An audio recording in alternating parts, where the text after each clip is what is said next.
Hi, everyone. Thanks for tuning in to the Ask Valor Masterminds podcast. I'm Galan. I'm Joe. And we're coming at you from the BD Local Studios in Tacoma, Washington. This podcast is brought to you by CR Gutters and A Advanced Septic Services. Thanks for tuning in. Enjoy the show. Thank you. Hey, everyone. Welcome to the Ask Valor Masterminds podcast. My name's Galan. I'm Joe. And we're here from the BD Local Studios in Tacoma, Washington for our second episode of 2020, Joe. Yes. So why don't you tell our viewers and listeners, especially the new ones, welcome, how our podcast came to be. Sure. So it originally started as a Facebook group page called Ask Valor Masterminds, and we wanted to bring businesses together to get some conversation started between businesses on different topics related to business. So we had the great idea, let's just put that into a podcast and bring on guest speakers in different areas related to business, from marketing to body language, cybersecurity, all kinds of cool different things. Awesome. So our last podcast episode, our first one of the year, was set on goal setting. So Jeff Cartwright of the Coaching Maverick, what was one thing that you liked that Jeff said when he was on, all the way from Philly? You're going to put me on the spot. I have a terrible memory. All right. The one thing is write it down. Okay. So always write down your goals on paper, because if you just think it, it's a lot harder to remember it. But if you actually write it down on paper, you tend to follow through. Right. And you have a vision board too. Correct. For the year. The one thing I liked really is a strategy session. So I've actually incorporated that, and I've found to be more productive. So hopefully we could carry it on. Our topic today, we'll have two topics today. So we're blessed to have two guest speakers. We'll formally introduce Nichole in a little bit, but meetings, effective meeting management. So we've all been in those kind of meetings. Joe and I used to work together for a bigger company, and it's sometimes like, geez, I have to be in here. You know, we could probably remember more of the bad meetings than any of the good ones, right? 100%. Yeah. And then secondly, since it's tax time, we're going to bring a repeat guest, our first repeat guest of our podcast, Sandra Robb of Capital Tax Service, to share some tax tips. Because as this time of the year, we hear it from our customers. So before we get going into the podcast to formally introduce Nichole, we're going to do our Did You Know segment, brought to you by CR Gutters and A Advanced Septic Services, sponsors of this podcast. Thank you. So cue image one, just to set up meetings. And thanks, Nichole, for these stats and insights. So on average, professionals spend 25% of their time in meetings of one kind or another. So 1/4 of your week. Again, that's a lot, right? Yeah, mine's a little bit more, but it's accurate. Right. Next image. Did you know executives typically spend 80% of their time in structured conversations? So for companies that have layers and everything, companies you've probably consulted with, that's a lot of meeting and like time you're trying to work on your business but may not be getting into it. So how do you really get work done then? Right. It seems like you would be spending your evening hours. Yes. Getting stuff done. Right. So we'll have some insights for that. Next image 3. This is what really struck me, is how workers feel about the effectiveness of meetings correlates with their general satisfaction or dissatisfaction with their jobs. So we remember the bad meetings, like toward the end. You know, we work for a yellow page company, so that ship is sinking. We're on the Titanic, and, you know, I jumped off before I'm not playing my instrument. I'm fighting the life raft. You stuck around a little longer, but the dissatisfaction, right? 100%. So when you're still talking about things in meetings where solutions are not going to be effective in the future, it's kind of a waste of time. Right. And then for small businesses out there, if you come across that kind of any of those situations, hopefully we'll have some insight to make those better and make companies run more efficiently. Image number 4, 2 more left, guys. This is one takeaway I had for this one. 62% said meetings miss opportunities to bring the team closer together. So we've had it. I mean, it's beating a dead horse, but we work together, and we've had meetings just to have meetings. Correct. And I'm guilty of that too. Even when we started the early part of Valor, like, let's have a meeting, because that's all I ever knew was a corporate culture. But looking back, like, geez, that's stupid, you know. But now we progress, so hopefully 100%. We get better. And the last image for this Did You Know segment brought to you by CR Gutters and Advanced Septic Services. When organizations implement a new approach to meetings, it can positively impact workplace culture and job satisfaction. So a survey showed that employees perceived significant improvements in team collaboration, a 42% increase, psychological safety to speak up and express opinions, a 32% increase, and team performance, a 28% increase. So other aspects of the organizational life uplifted the work culture as well, and we'll get into that. So before we get into the deep dive of how to run an effective meeting and everything, Joe, can you introduce our guest today, please? Sure. I like to wing it, so I didn't put any thought into this. Sorry. So I met Nichole here at a Google My Business workshop we had back in DuPont, Washington, with another guest, Stephanie Prosser, back in November. And I saw her business card. I have no clue what she did just by looking at it, by the name of the business. So it intrigued me to learn a little bit more. We scheduled a time to get together for coffee at a great little Starbucks in Puyallup. And I learned more about what she did and how she helps businesses. So it's cool that she can work with a smaller organization or a large organization like the United States Navy. So I was like, all right, well, that's cool. And then I learned that she does how to run effective meetings. And I know that from past experiences, a lot of companies fail at running meetings. So I just thought that she'd be a cool person to bring on. Okay, so before we get into that, we'll have her contact information on screen and then again later. So you, Nichole, as an entrepreneur, what are some lessons learned as an early entrepreneur? Yes, that's a great question. Some of the things that I've learned as an early entrepreneur are that you don't have to do it all yourself. That's one of the biggest things that I took away when I first started as an entrepreneur. I felt like I had to do everything and be involved in everything, every aspect of how my business was operating. And what I learned was I actually like to have a team. And I like to connect with people and I like to collaborate with people. And just because I don't employ other people doesn't mean I can't have partners and collaborators. It also doesn't mean that I don't have people contributing to the work that I do.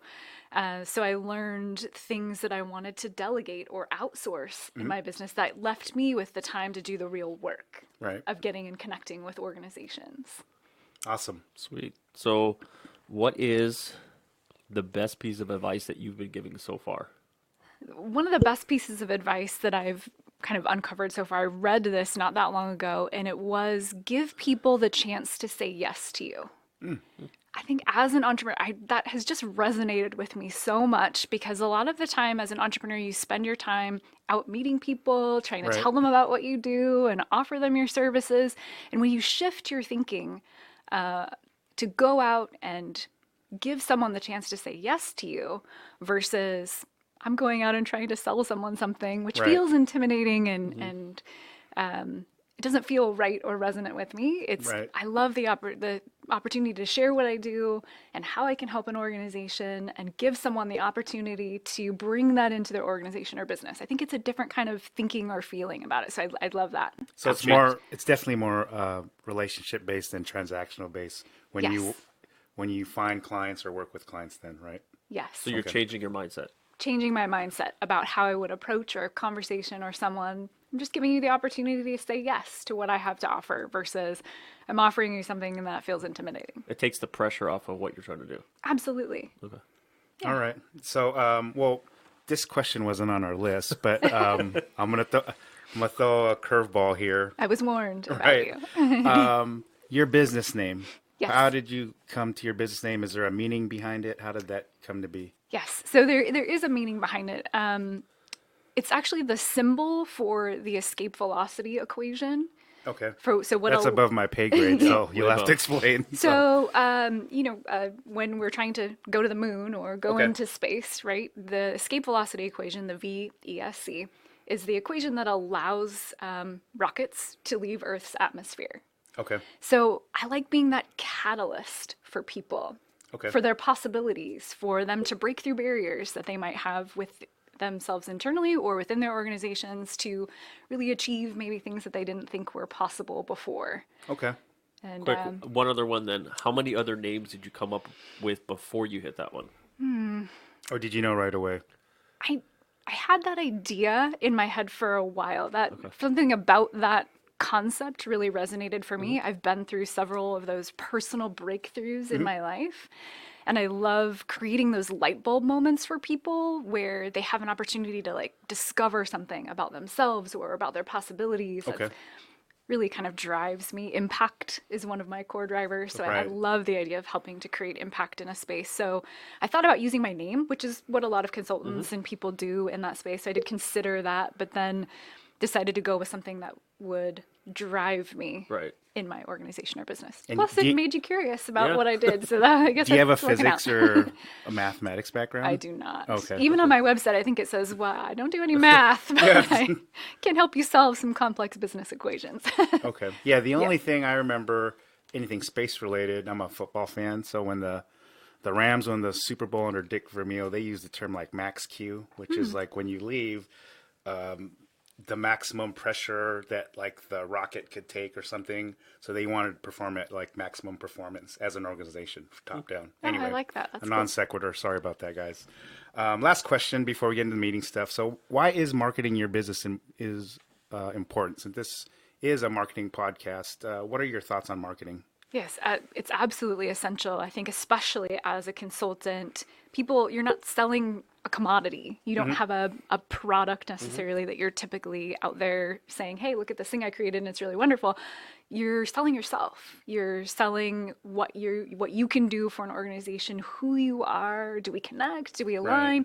And so marketing in a way that shows people who you really are and what you're capable of is absolutely essential as a consultant. So I'm still working on that. I'm looking for great ways to get to know people, have people get to know me and understand, make that connection so people feel comfortable bringing you into their organization and trust you to give them solid advice and guidance for their teams and their cultures. So one added question real quick then. Who is your ideal client? So my ideal client, I work in two spaces. I have a lot of professional training in the space of consulting and learning and development and corporate life, and wanted to bring that to a smaller organization, wanted to make that approachable for businesses who maybe don't have access to that kind of service. People who are small business owners oftentimes are really great at their craft. They were experts in whatever it is the business that they do, and they opened a business and all of a sudden they have this team, and what do we do once we have that established? So I really wanted to provide that kind of service in a small business atmosphere.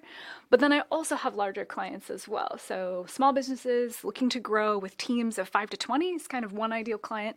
And then in another space, my ideal clients are those senior level executives who are looking to shift or change within the organization. And also those learning and development departments who are looking for content for their leadership development programs or their LMS systems that would help the internal leaders and employees grow. So for our viewers and listeners out there, we'll have Nichole's contact information, and please feel free to reach out to her, just to explain the exit velocity. But if you have something going and you want to maximize it, I think you'd be a good resource. We love having her on, and this is kind of what this community, this podcast, this journey, this entrepreneurial journey Joe and I are taking for you guys to come along, just to kind of add resources kind of by the associations we have. So thanks. Yeah. All right. So getting into the meeting stuff. So this is kind of what people want to know. Cue image 1. So what are 2 biggest mistakes companies make running a meeting that you could share with everyone here? Yes. So 2 biggest mistakes. One of the ones that I see so often, so frequently, is that people with the best of intentions are so excited about their content that they run through their whole 100 slide deck presentation and do not give any opportunity for the audience to react or engage or connect to what they're saying. So that is one of the biggest things. And that can be true in smaller meetings, one-on-one meetings. It can be true in team meetings. It can be true in large, huge presentations. There's a missed opportunity to give people an opportunity to connect with one another, to connect to whatever it is that you're sharing, and to create some meaning for themselves about that thing.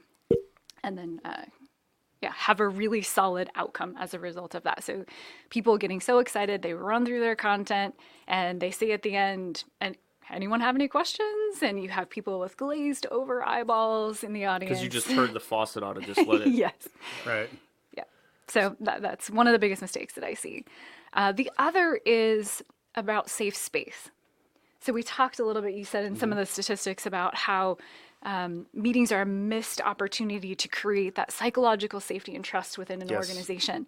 And meetings can be a place where a leader is just trying to get through the content that they have. They might be quick and short and not give anyone an opportunity to contribute or speak.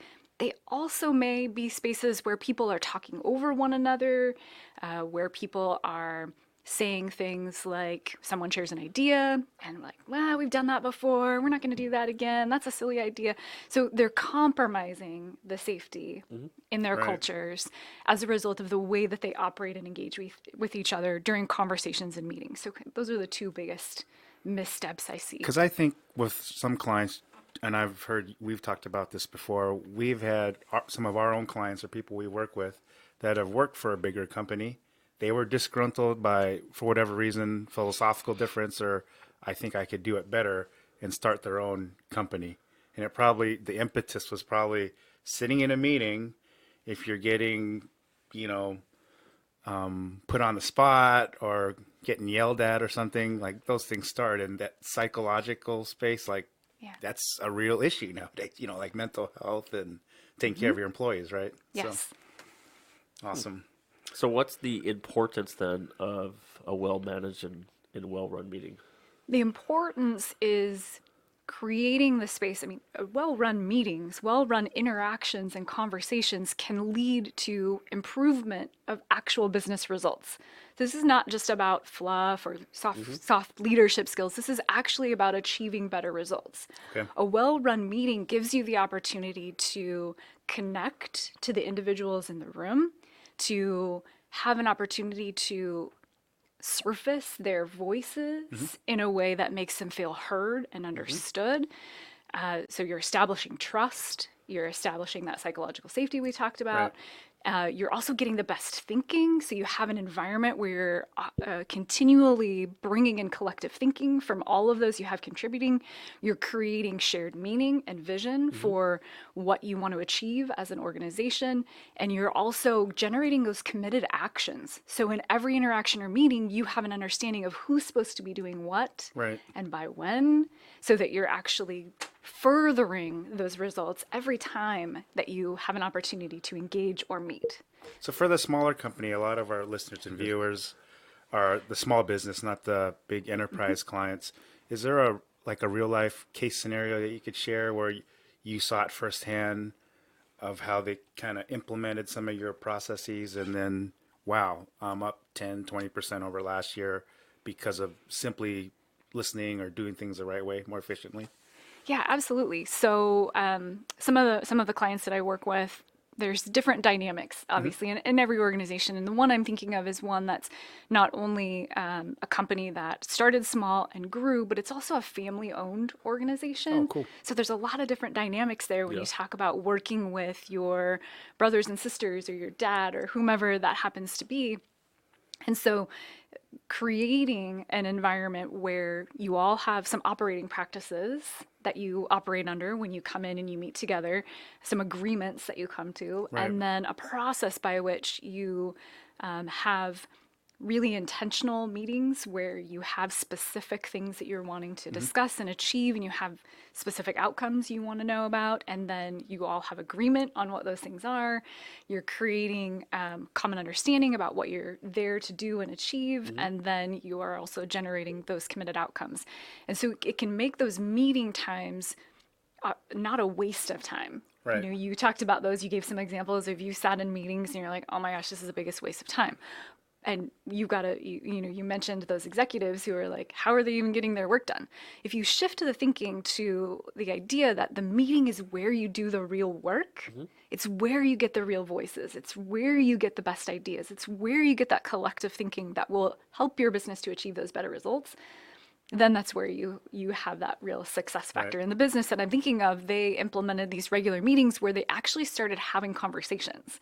It wasn't them chipping over each other. It wasn't them talking over each other or trying to get their best thinking, their own ideas out into the room. It shifted from that kind of environment to a collective environment where they had a vision, where they had a purpose, where they had intent behind why they were meeting, and So the employees what they felt were like to accomplish. stakeholders themselves then, right? Yes. Yeah. Everyone had a voice. Everyone's voice was heard. And those meetings became something that weren't where people left feeling kind of icky afterwards to people were feeling good and excited and committed to those specific actions. Okay. So they were saving time and energy there. Yeah. So wrapping up, what are 2 or 3 quick tips you could give to our listeners and viewers to run an effective meeting? Yeah, so the 2 biggest things I would recommend is to be intentional ahead of time. So be planful and intentional going into that meeting. Establish a context, purpose, and outcome for what you want to accomplish during that time, whether that's a meeting between the 2 of us, a team meeting, or a big all-day thing. This works in any of those circumstances. You want to give people that context so they're understanding why are we meeting? What is the purpose? And how does this connect back to our larger goals? You want to establish a purpose. What is it we're going to specifically do during this time together today? And then an outcome being, what do I want you to know and do or even feel as a result of having this meeting today? And the other thing was create the safe space. Acknowledge people, respond respectfully, let people feel seen and heard in your meeting spaces. Awesome. Well, thanks for being on. We'll have Nichole's information on the screen again quickly, but feel free to reach out to her if you have any questions or anything. We're going to go to a quick break real quick while we transition to our new guest. So Nichole, thanks for joining us. That's Valor Masterminds Podcast. Hopefully we'll have you on again sometime soon, and we'll be right back, guys.